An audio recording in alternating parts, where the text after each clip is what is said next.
We begin by praising Allah subhanahu wa ta'ala and bearing witness that none has the right to be worshipped or unconditionally obeyed except for Him.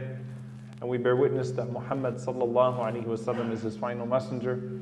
We ask Allah to send His peace and blessings upon Him, the prophets and messengers that came before Him, His family and companions that served alongside Him, and those that follow in His blessed path until the Day of Judgment. And we ask Allah to make us amongst them. Allahumma ameen.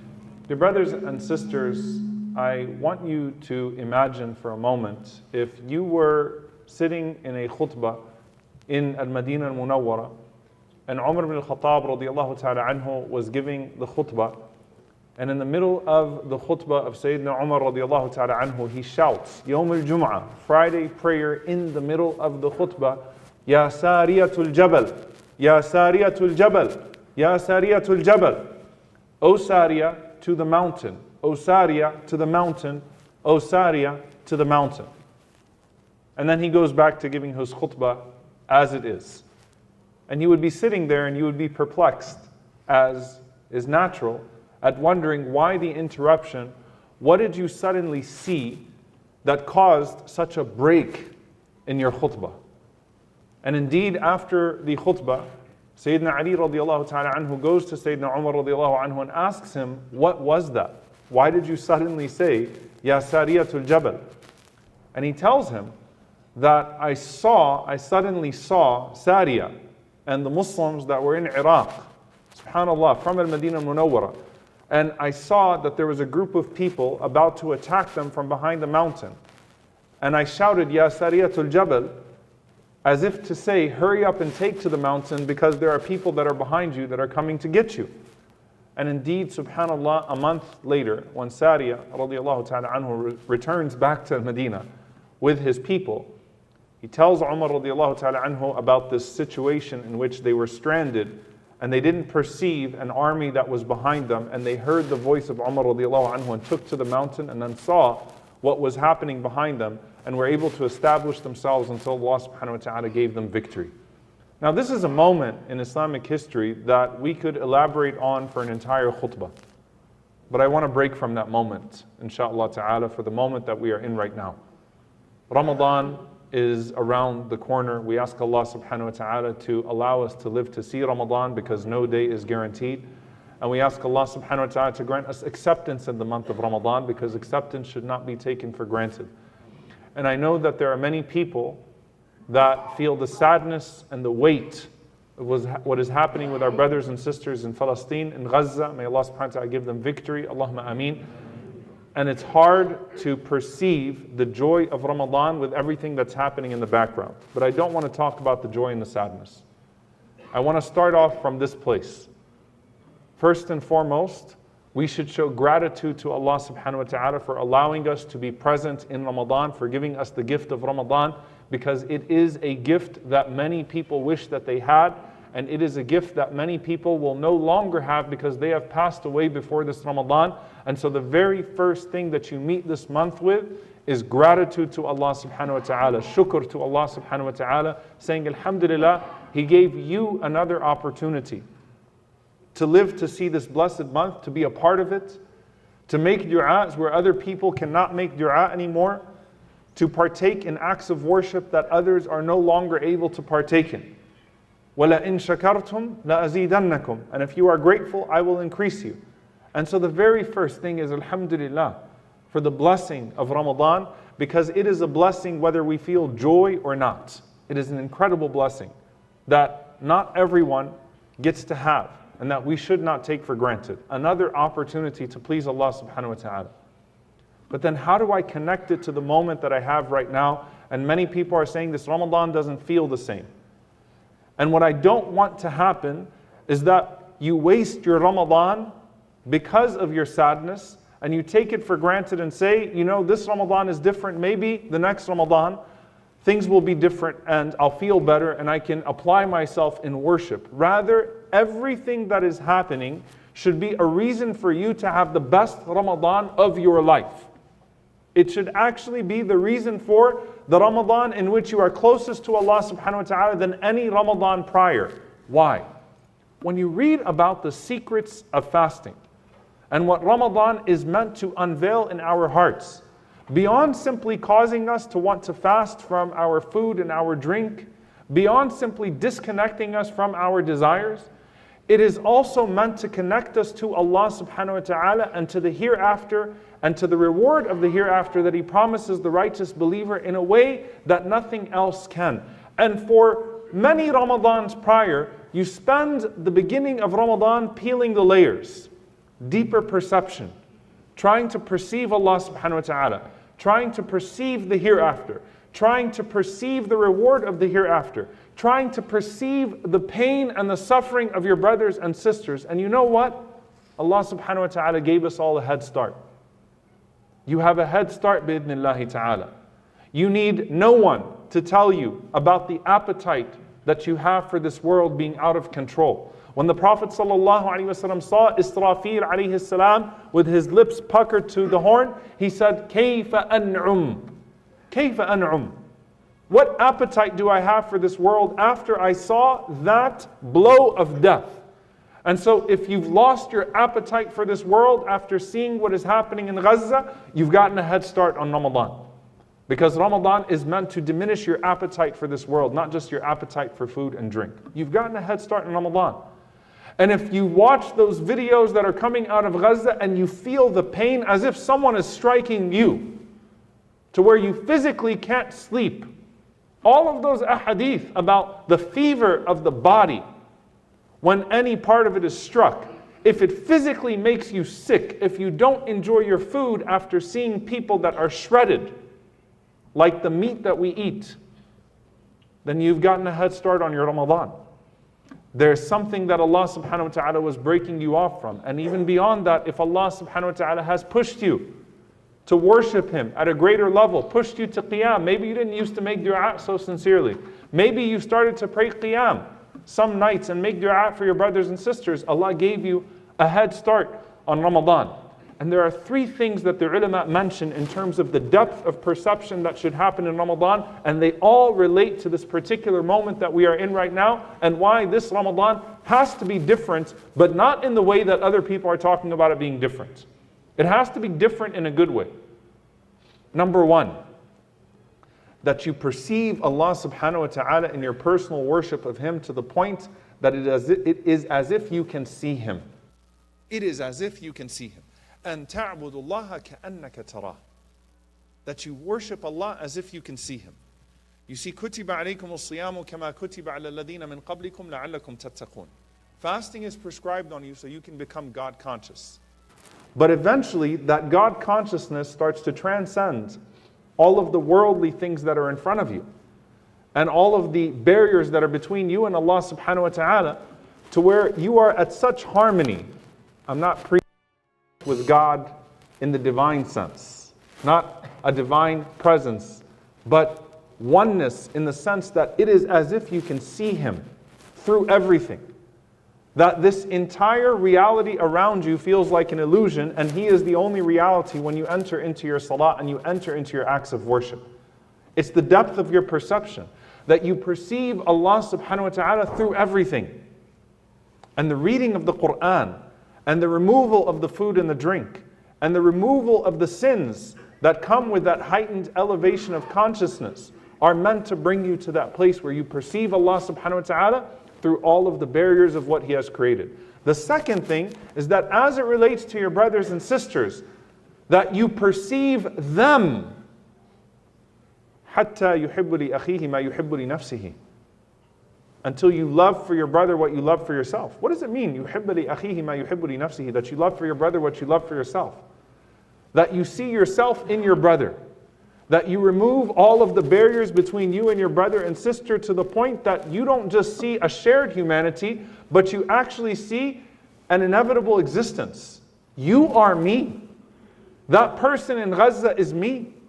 That's my child. That's my mother.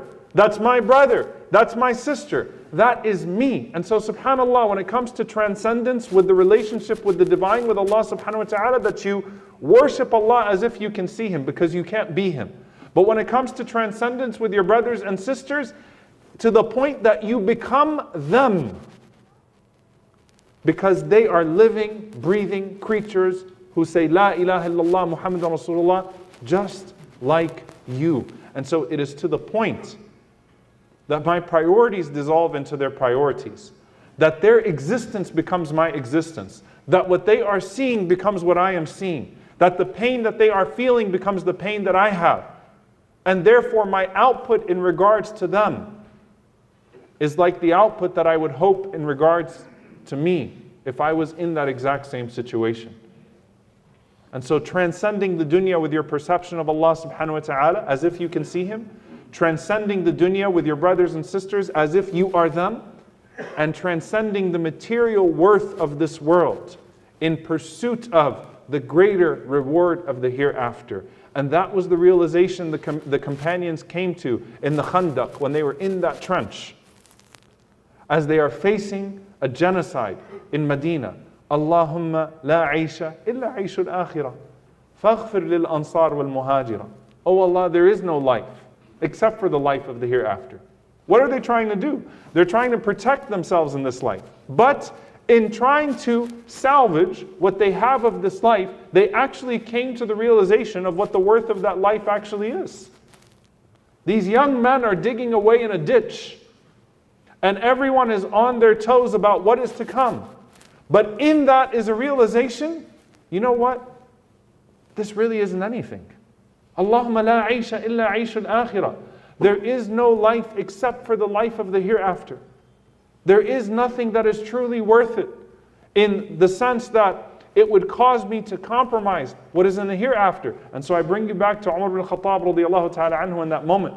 The scholars say of that gift, obviously karamat al-awliya and the companions used to have these things happen to them. Miracles that would happen to them. Not the miracles of the prophets, but miracles that would happen for them.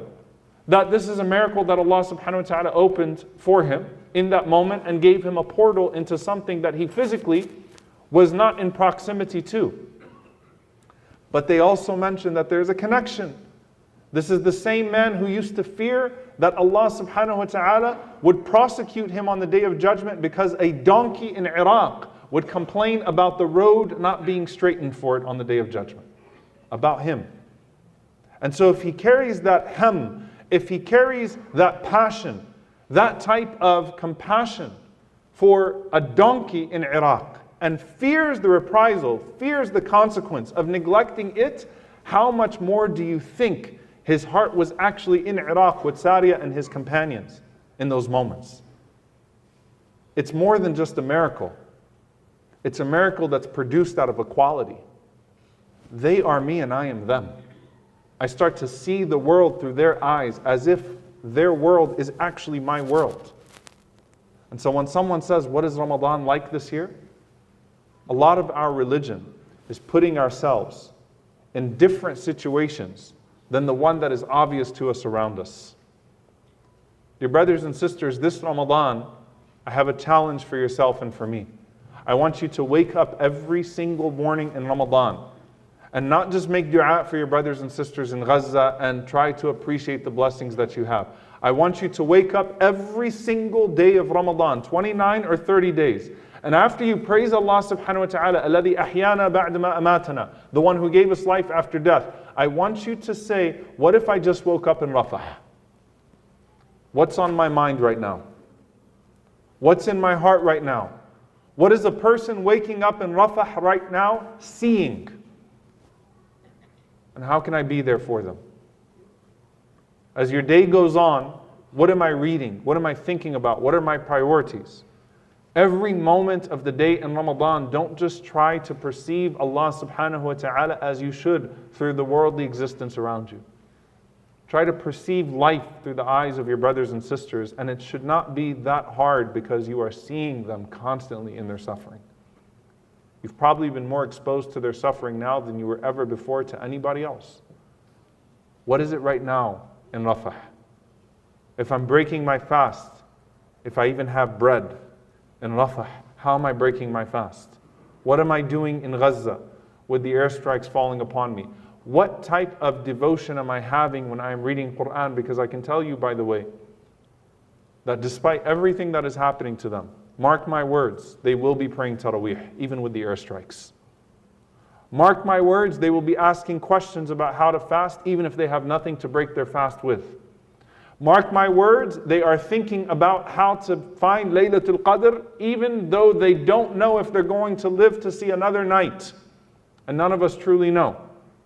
But with death so imminent, they're still thinking about catching Laylatul Qadr. You are going to see the images of ibadah, of worship coming out of Gaza. This will be a different Ramadan for them, and it has to be a different Ramadan for us too. When COVID hit a few years ago, everyone talked about the COVID Ramadan. And how do you find Ramadan in your house without the community spirit? This time, I'm telling you to find Ramadan with an ummah that is so overwhelmingly in pain that it is in the emergency room. How are you finding Ramadan in the ER right now as an ummah? You've got to think about it differently. And when you force yourself to worship Allah subhanahu wa ta'ala despite that pain, knowing that your pain is not as great as their pain, then I want you to imagine the hadith of the Prophet ﷺ in Sahih Muslim, that Ma'qil ibn Yasar radiallahu ta'ala anhu narrates that the Prophet sallallahu alayhi wa sallam said, Al-ibadatu fil harj ka hijratin ilayya.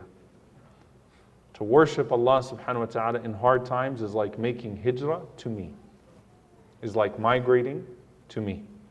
And the scholars mention so many blessings from that.